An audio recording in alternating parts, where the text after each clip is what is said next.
මගේ ග්‍රැජුවේෂන් එක තිබුණේ ජේලෝන් වල මෙල්බන් වලින් පැයක වගේ දුරකින් එහා තියෙන සිටි එකක.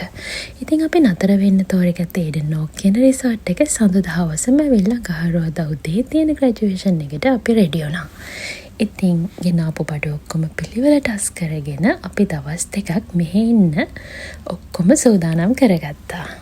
ඒ අතරේදී හවසම ආපු හින්දා පොඩි බඩගින්නකුත් තිබුණා. ඉතින් ජීලොන් සිටි එකට ගිහිල්ලා අපි කන්න තැනක් හොයද්දී අපිට හම්බුණා ඉටාලියන් රෙස්ටොරන්ට් එකක්. ඉතින් ඒකේ මෙනු එක චෙක් කරලා බලලා හස්බන්ඩ් චිකන් පාම කන්න ඕන කියපු නිසා අපි එතනට ආවා. ඒ රෙස්ටොරන්ට් එකෙත් වැඩි සෙනග හිටියේ නෑ මේ වෙලාවේදී ජීලොන් සිටි එක හරියම පාළුයි.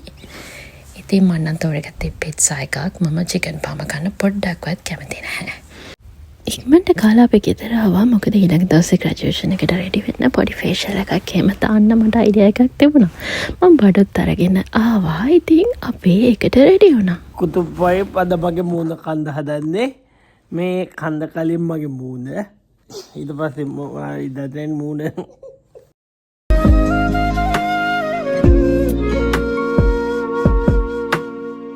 කඳුළු පර වැටි දවස් තිබුණා ඉඳහිට නුඹට කුරුළු වූ විටදි දැනුණා සීතල.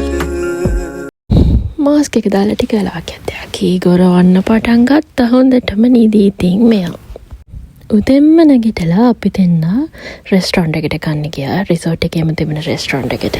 ඒක තායි රෙස්ටොරන්ට් එකක්. උදේ කෑම ගන්න අපි හිතුවා පහින්ම යනවා කියලා. ඉතින් විනාඩි 5ක් වගේ ඇවිදින්න තිබුණා. ඉතින් හැමෝම කියන ඕස්ට්‍රේලියාව ලස්සන නැහැ කියලානේ. ඕස්ට්‍රේලියාවේ තියෙන වෙනම පරිසර පද්ධතියක්. ඉතින් මම නම් ඒක පර්සනලි ගොඩක් එන්ජොයි කරනවා. ඉතින් අපි ආවා රෙස්ටොරන්ට් එකට. මෙතන පයිනැපල් ජූස් එක නම් හරිම රසයි. ගොඩක් drink options ඒ වගේම breakfast options තිබුණා. ඉතින් අපි බඩ පෙරෙන්න කෑවා.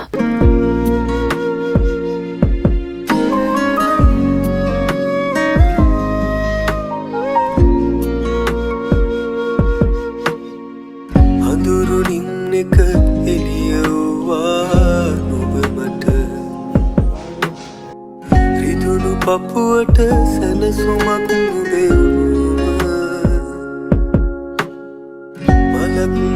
නොබ කසක් මූවා දළුලන ඇත්තටම හරි ආදරෙන් නිමි නුඹලඟ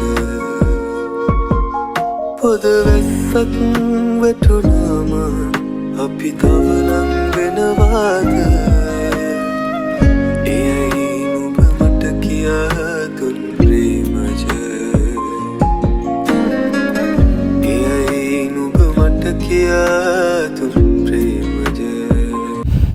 ඉතින් ග්‍රැජුවේෂන් එකට මොනවද ඕනේ මල් කියලා ඇහුවාම මං කිව්වා මට පැස්ටල් කලර් මල් එකක් තමයි ඕන කියලා. ඉතින් හස්බන්ඩ් පැස්ටල් කලර් මල් තෝරන්න දන්නේ නැති නිසා එයා මාව එක්කගෙන ආවා මේ ලොකුම මල් කඩේට. මේක තියෙන ජීලොන් වල. ඉතින් හරිම ලස්සන මල් කඩයක්. මේකේ ගොඩක් මල් ජාති තියෙනවා. ඒත් මේක මල් ලෝකයක්.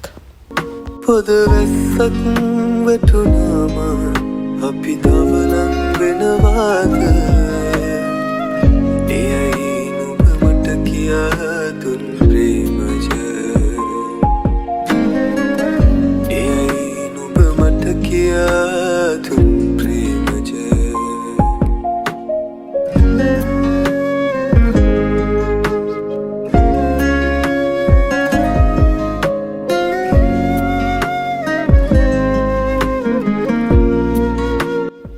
අකී කිව්වේ මට ඔයා කැමති මලක් තෝරගන්න. ඒක යා මල් තෝරනට වඩා හරිම ලේසි කියලා. උනාට ඇත්තටම මට විනාඩි 20ක් විතර ගියා හෙට මෙහෙට ගිහින් මේ කැමති මලක් තෝරගන්න.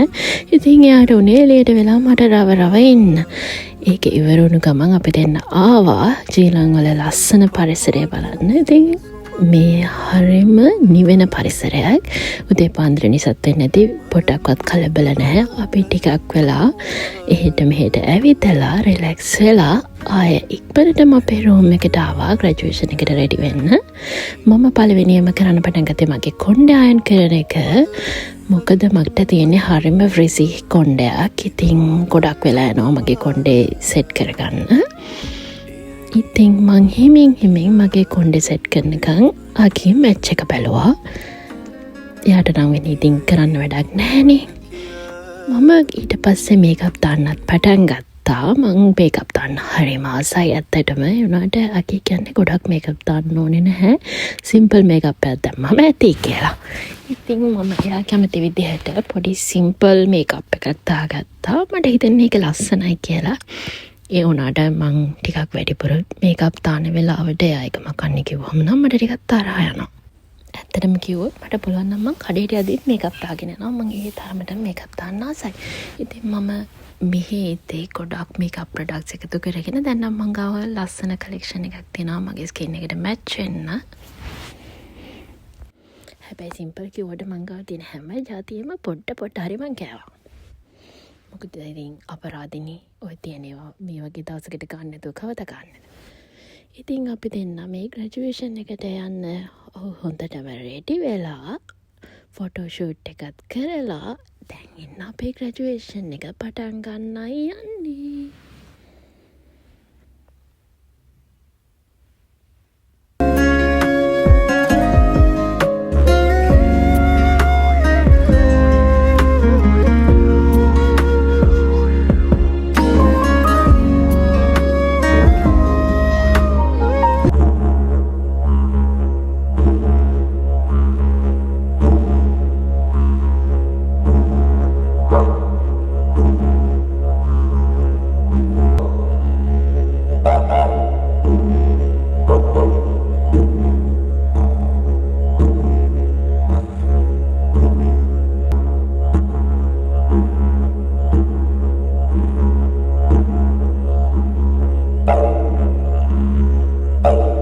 ග්‍රැජුවේෂන් එක පටන් ගත්තම අපේ ප්‍රොෆෙසර්ස්ලා කීප දෙනෙක් කතා කළා අපිට මේ මාස්ටර් එක කම්ප්ලීට් කරගන්න උදව් කරපු අයට ස්තුතිවන්ත වෙන්න කියලා කිව්වා. ඉතින් මට ගොඩක්ම මතක් වුණේ මගේ අම්මයි තාත්තයි එයාලා ගොඩක් මහන්සි වුණා සහ කැපකිරීම කළා මම මේ තැනට ගේන්න. ඉතින් එයාලට එන්න බැරි වුණා මොකද මගේ අම්මා ගොඩක් අසනීපෙන් හිටියේ. ඉතින් ඒ ගැන මගේ හිතේ ලොකු දුකක් තිබුණා. ඒත් අකී ගොඩක් උත්සාහ කළා මට කිසිම අවස්ථාවක ඒ දුක දැනෙන්නේ නැති වෙන්න. ග්‍රැජුවේෂන් එක ඉවර වෙලා තිබුණු පොඩි ෂෝ එක තමයි මේ.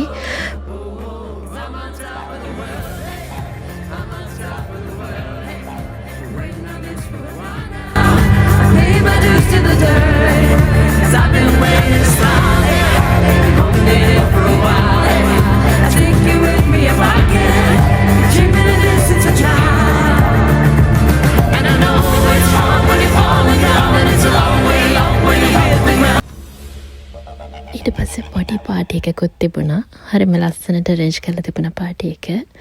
ඉතින් ඒකෙන් ගෑවත් අපි දෙන්නට නම් ඒක අපු කෑම මතේ මොකද අපි දෙන්න දවල්ට කාලා හිටියේ නැහැ. ඉතින් දුවගෙන ආවා අපේ රූම් එකට රිසෝට් එකේ මොනවද කන්න තියෙන්නේ කියලා බලන්න. ඉතින් තායි රෙස්ටොරන්ට් එකේ තිබුණ කෑම තමයි මේව නම් මාරම රසයි.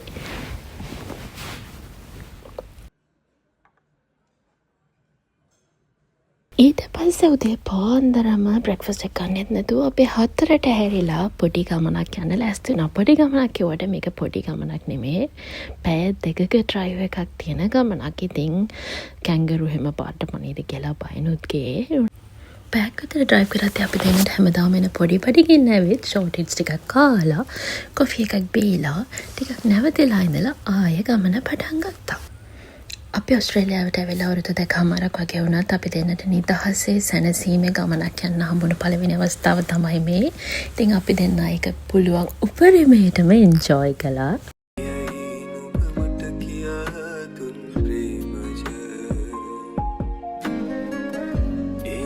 දැන් අපි බලමු මොකද්ද අපි දෙන්න මේ පැය 2ක දුර ගෙවාගෙන බලන්න ආවේ කියලා. මේකට තමයි කියන්නේ 12 apostles කියලා. මේ තියෙන්නේ අවශේෂ හුණුගල්. ඉතින් මෙතන 12ක් තියෙන තිබුණත් ඇත්තටම දැන් තියෙන්නේ 7යි. ඔස්ට්‍රේලියාවට එන ඕනම කෙනෙක් ගොඩක් වෙලාවට විසිට් කරන තැනක් තමයි මේක. මේක හරිම ලස්සන තැනක්. ඉතින් අපි දෙන්නා මේක බලලා ඇත්ති වෙනකම් ෆොටෝස් ගැව්වා.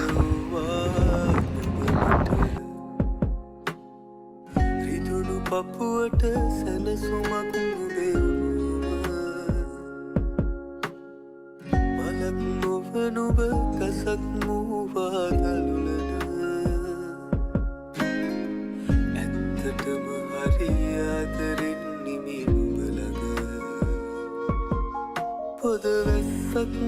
වැටුනාම අපි තවනම් වෙනවාද